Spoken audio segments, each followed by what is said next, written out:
Hi, thanks for tuning in to The Ointment today. I want to talk about Hillary Clinton. She has an interesting strategy. She only has one way through the door, and that's to hitch her wagon to the star that is Barack Obama. Well, that may, be where this is headed, but of course we have to decide who's on the top of the ticket. And I think that the people of Ohio very clearly said that it should be me.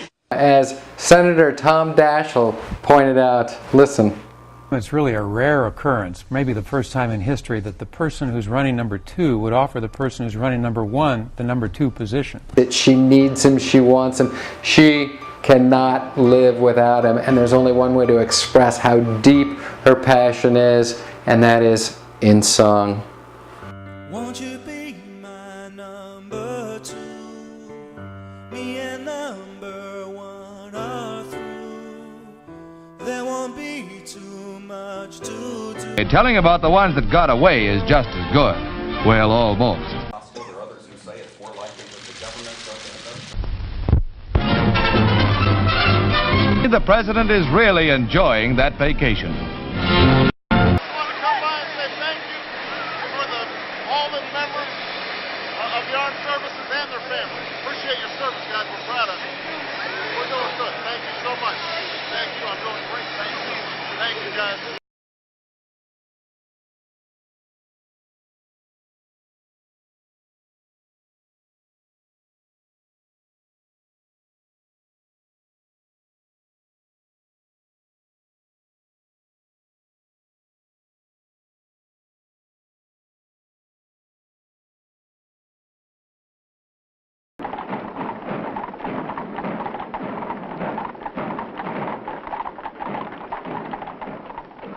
So we shall never know how different the world might have been.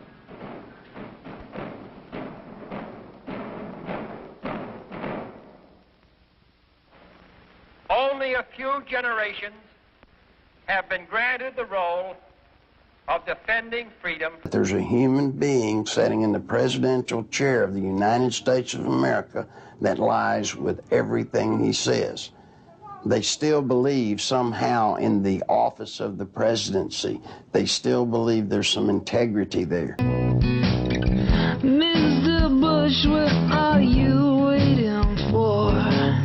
You lied through your teeth and now you got your war. You want it, you got it. The press, they bought it. When this is all over, it's going to be the same story we've been telling for 2 years. We made a bad investment, we lost money, and there's really not much more to add to it. We have enforced higher standards against ethical conflicts than any previous administration. They see us chipping away at this problem in a serious way, even if we haven't solved 100% of it all in one fell swoop. Then that will provide more confidence that that Washington can work.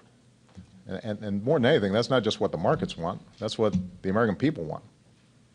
They just want some confirmation that this place can work. And I think it can.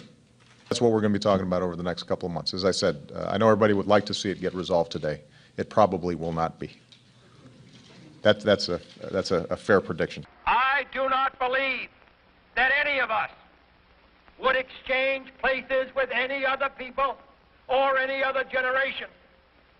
The energy, the faith, the devotion which we bring to this endeavor will light our country and all who serve it. And the glow from that fire can truly light the world. And so, my fellow Americans, ask not what your country can do for you, ask what you can do for your country. We have postcards that we want to deliver to the President.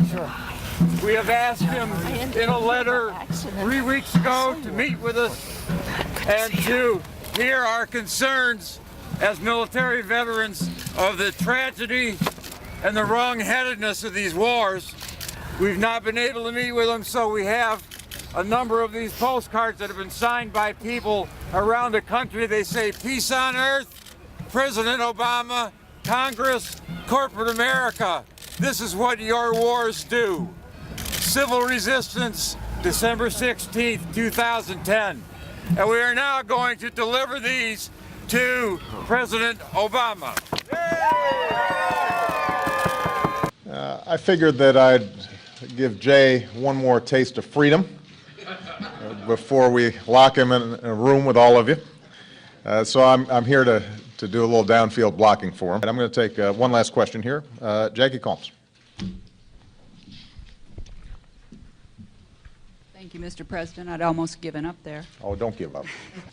What more are you doing to build the spirit of cooperation you mentioned earlier needs to happen? Would you tell us, please, specifically what major proposals you have made in the last... Difficult to cover them in 2.5 minutes. As his nation faced the great challenges of a new age, he pledged leadership, and in time, Americans would find in his words a voice, in his ideals a faith, and a direction in the goals he set for himself and his country.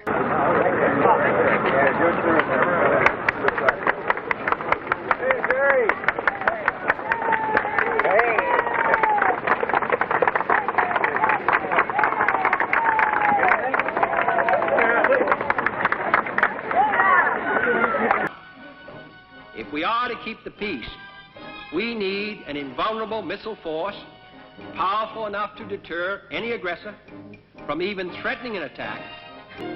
Space is open to us now, and our eagerness to share its meaning is not governed by the efforts of others. Ask every person if he's heard the story, and tell it strong and clear if he has not, that once there was a fleeting wisp of glory called Camelot.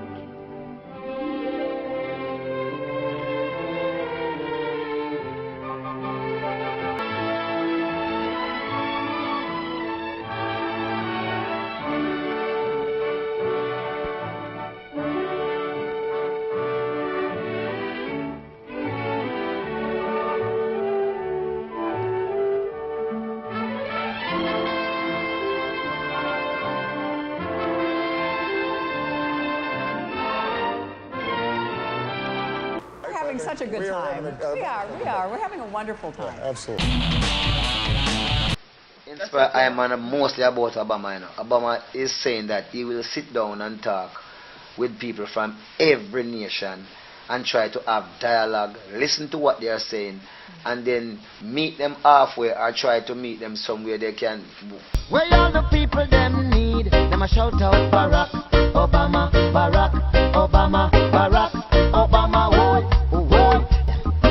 Now you can hear it in the morning, Obama, and you can hear it in the evening, Obama. Black man and white woman shout.